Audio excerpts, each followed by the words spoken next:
जिल्हा परिषद तालुका पंचायत निवडणूक 2026 हा योग जवळपास आता मेघराजनं सांगितलं त्याप्रमाणे 9 वर्षांना आलेला आहे.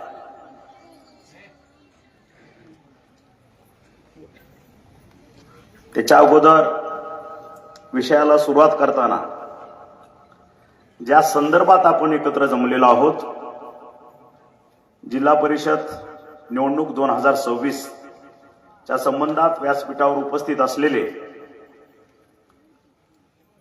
माझे सर्व सहकारी रामलिंगजी अण्णा शिंदे, मेघराजजी पाटील, केशव सावंत, उद्धवजी साळवी, नागनाथजी नायकवडी, सत्यवान गपाट, सोहम सरवदे, शिवारा स्वामी, बालाजी वाघमारे, सुनील जाधवर, चंदुमामा उकरंडे, बिभीषण घोलप, पूजाताई उकरडे, अलकाताई भालेकर, विठ्ठल चौधरी, विजय सागदे, दत्तात्रय तोडकर, गणेश उकंडे, सचिन राऊत, सोमनाथ जाधव, बापूराव मनगिरे, राजेंद्र गरट, हे व्यासपीठ आणि सर्व माझ्या मतदार बंधूंना एकत्र करणारे पडद्यामागचे सर्व सहकारी, या तेरखेडा गण गट या ठिकाणचे उपस्थित असलेले सर्व माझ्या लाडक्या बहिणी, माता भगिनी, माझे ज्येष्ठ आणि हे तरुण तडफदार माझे सहकारी आणि उपस्थित असलेले पत्रकार बंधू. खरं तर आता सगळ्यांनी आपापलं मनोगत व्यक्त केलं आणि तुम्हाला माहित असेल की जिल्हा परिषदेचं निवडणूक जाहीर होण्याच्या अगोदर आपण नरसिंह कारखान्यावरती एक मेळावा घेतलेला होता आपल्याच वाशी तालुक्यामध्ये. आणि त्या ठिकाणी त्या मेळाव्यामध्ये मी जाहीर केलं होतं की आता जे निवडणूक येऊ घातलेले आहेत, म्हणजे आता चालू आहेत, त्यावेळेचं वाक्य सांगतोय. आपले 13 उमेदवार भूम परांडा वाशी तालुक्यातील जिल्हा परिषदेचे आणि तालुका पंचायतचे 26 उमेदवार ज्यांना अर्ज भरायचे आहेत, आचारसंहिता लागली, अर्ज भरायच्या तारखा डिक्लेअर झाल्या, त्या दिवशी जे जे इच्छुक आहेत त्या सर्वांनी भरून घ्या, कुणीही मागे राहू नका. आणि संपूर्ण धाराशिव जिल्ह्याचा मी सर्वे करून घेतला होता की ह्या ठिकाणी साधारणतः कुठला उमेदवार असला पाहिजे. आणि जाहीर आव्हान, जाहीर भाषणातनं बोललो होतो की सर्वे मधून ज्याचं नाव येईल त्याच उमेदवाराला तालुका पंचायतचे असेल, जिल्हा परिषदचे असेल, उमेदवारी दिली जाईल.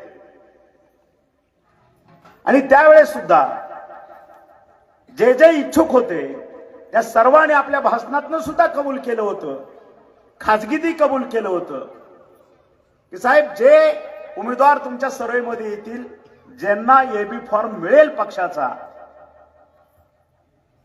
बाकीचे आम्ही सर्वजण अर्ज काढून घेऊ आणि जो उमेदवार पक्षानं दिलेला आहे त्या पक्षाचं काम आपल्या भगव्याच्या खाली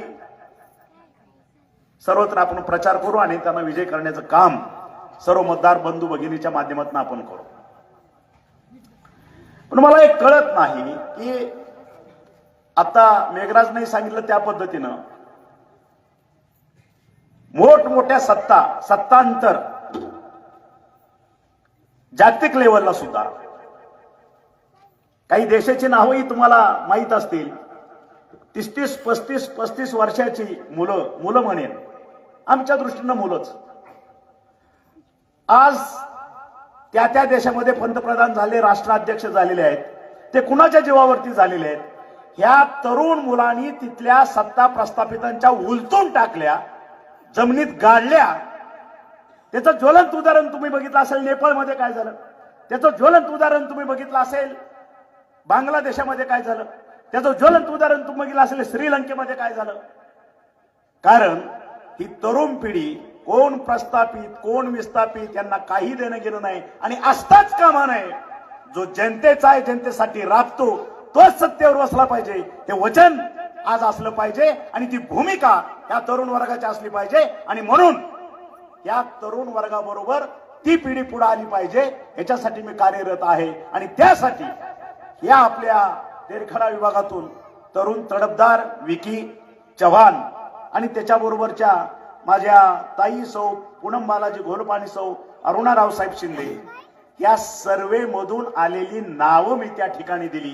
कुणाचाही वशिला नाही, कुणाची चिठ्ठी नाही, कुणाचा फोन नाही, किंवा कुणाचं काही देणं घेणं नाही, कुणाचा 2 रुपयाचा काही बिझनेस नाही.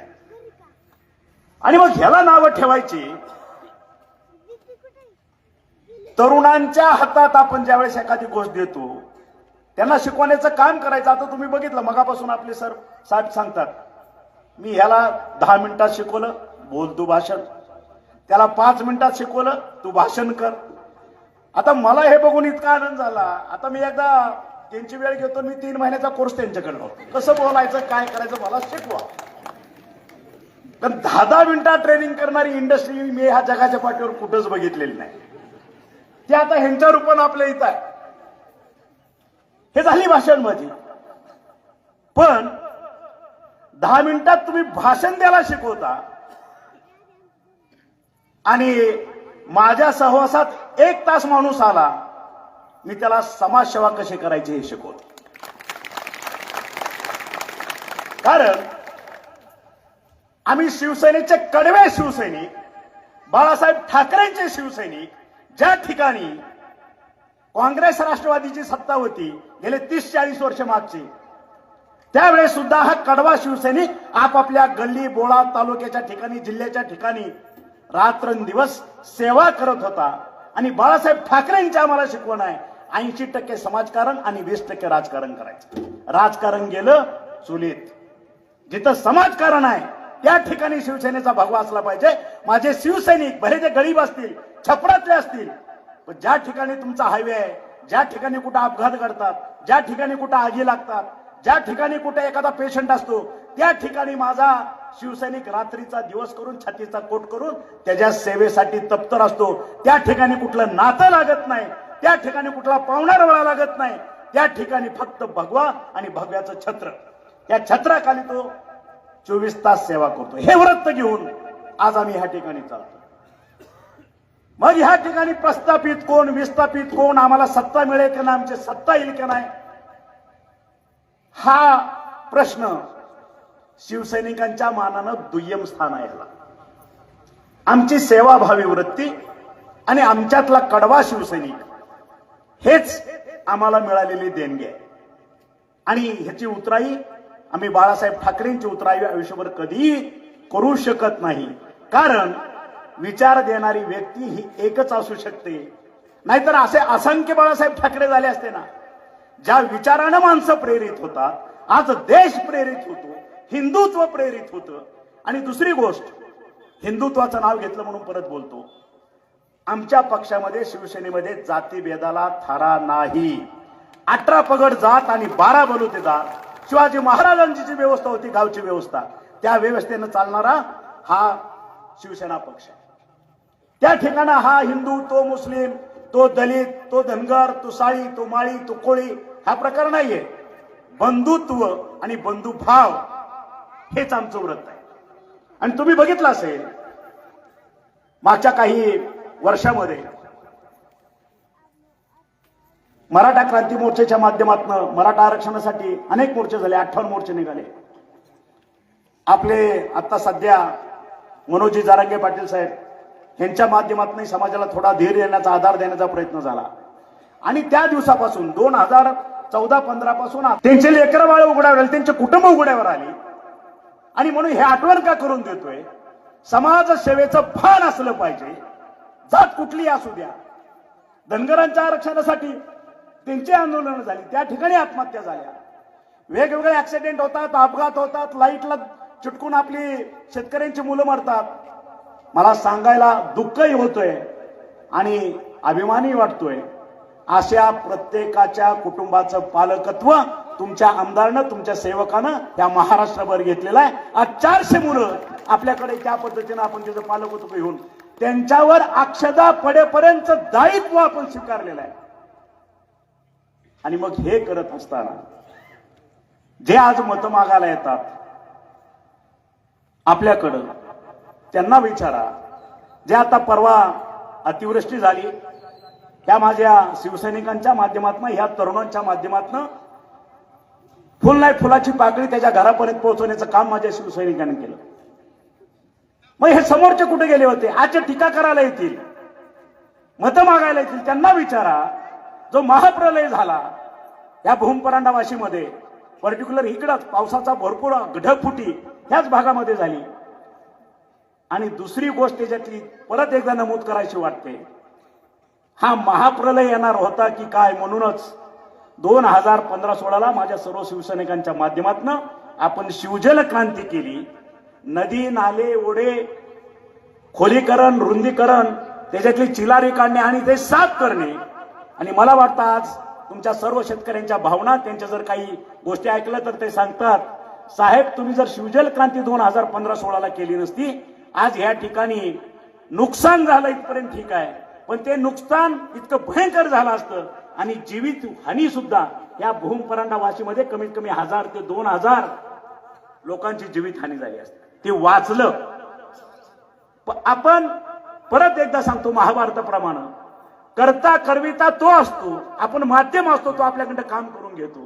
कारण आपण काय भविष्यवाणी बोलणारी माणसं नाही. तसं असतं तर प्रत्येकाला आपलं भविष्य कळलं असतं. आपण फक्त कर्म करणारी माणसं आहे. आपल्याकडं ते करून घेतलं आणि ज्यावेळेस महाप्रलय येऊन गेला त्यावेळेस आपल्याला प्रचिती आली, अरे हे परमेश्वर लिहिलाय, त्यानं आपल्याकडं हे करून घेतलं. हे वास्तव आहे. आणि म्हणून आज प्रस्थापित आणि विस्थापित काही लोकांना, ज्याला ऍडिक्शन म्हणू, प्रस्थापितांचं ऍडिक्शन आहे. आणि जी लोक शून्यातनं धडपडतात, उठतात, त्यांचा इतिहास बघितला, त्यांचा प्रवास जर बघितला, त्याला प्रत्येक पावला पावल्याला आज फेस करावं लागतंय. मग ती गोष्ट फक्त राजकारणातच नाही, ती गोष्ट हल्लीच्या कॉम्पिटिशन मध्ये, आज 150 कोटीच्या जनतेच्या कॉम्पिटिशन मध्ये प्रत्येक ठिकाणी आहे. मग तुम्हाला एखादं दुकान टाकायचं असेल, दुसरी 4 दुकानदार तुम्हाला आडवी येणार. तुम्हाला एखादी नोकरी करायची असेल, एक जागा असेल तर त्या ठिकाणी 1000 विद्यार्थी येणार. कॉम्पिटिशन आहे, कॉम्पिटिशनचं जग आहे, त्याला फेस करायचं आहे. आणि हे फेस करत असताना ज्याला शॉर्ट टर्म बेनिफिट ज्याला म्हणू, ज्याला फास्ट फूड म्हणू, अशा पद्धतीची वृत्ती आपल्या तरुणांची झालेली आहे.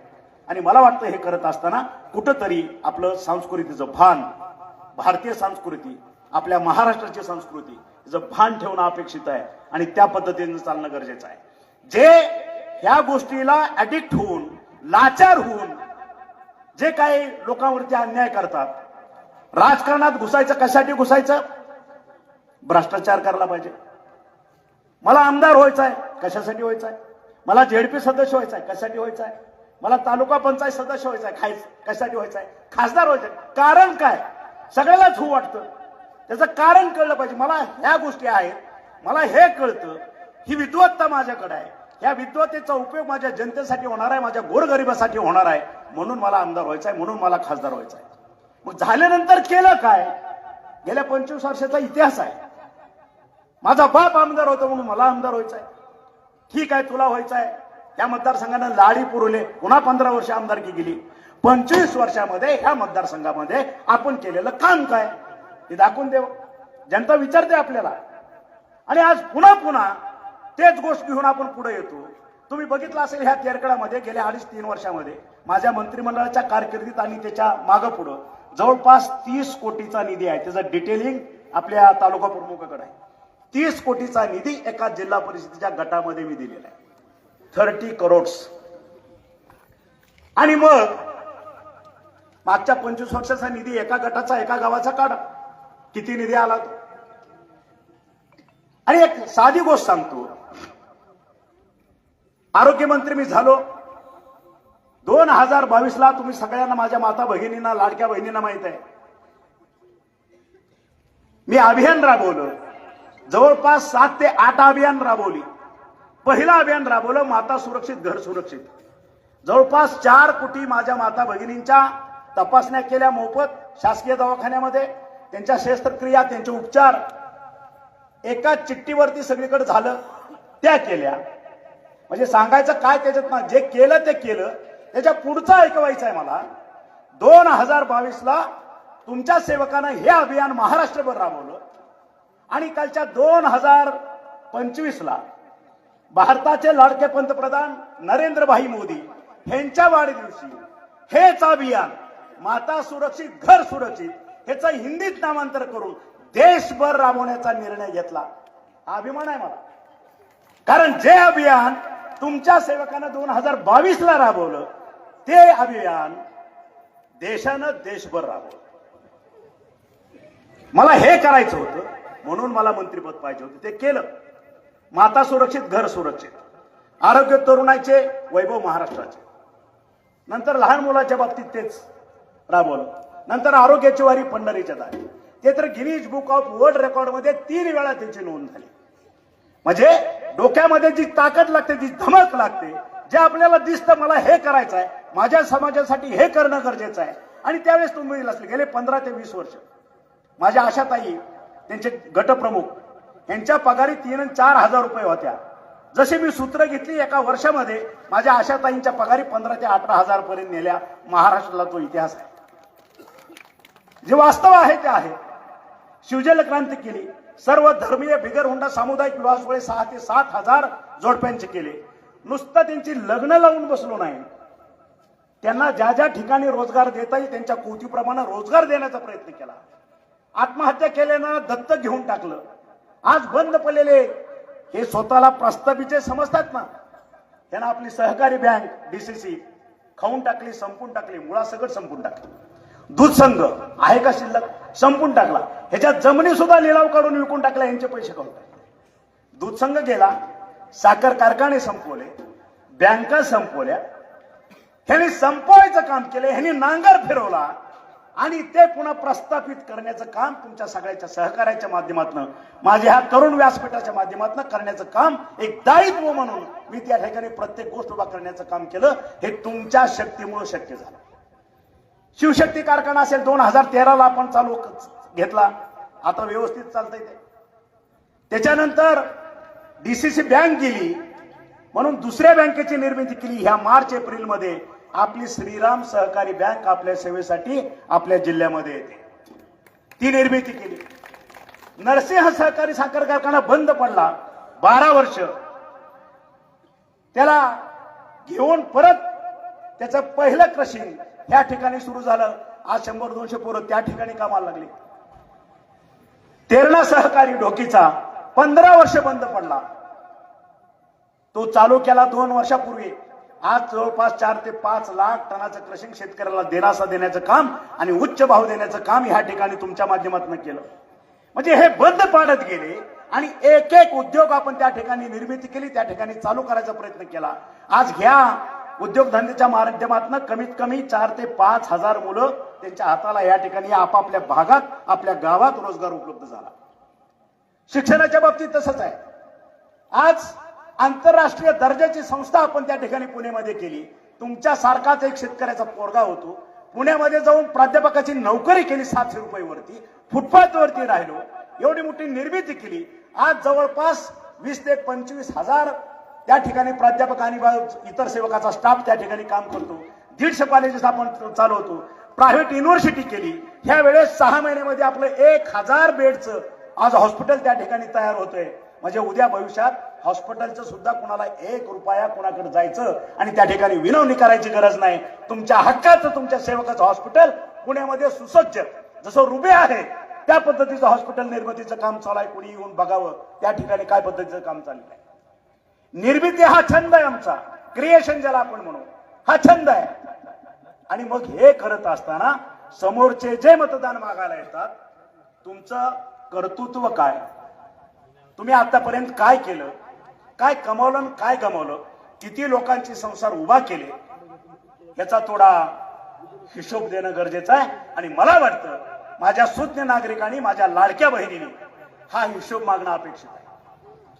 आणि तुम्ही बघितलं असेल आमचा नेता सुद्धा एकनाथ भाऊ, आम्ही शेतकऱ्याची पोर आहे.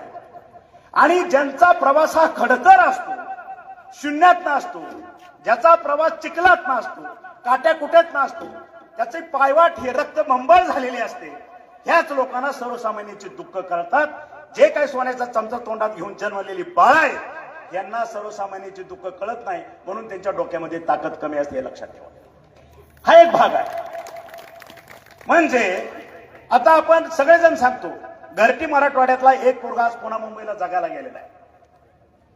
आणि अभिमानाने एक गोष्ट सांगतो, एमपीएससी असेल युपीएससी असेल, जवळपास महाराष्ट्रातला जर पास होण्याचा दर जर बघितला, हा पश्चिम महाराष्ट्रात विकसित विभागामध्ये कमी आहे. ज्या ठिकाणी पोटात आग असते त्या ठिकाणची मुलं आज एमपीएससी युपीएससी क्रॅक करतात, ते चांगल्या पदावरती जाऊन बसलेले आहेत. हा फरक आहे.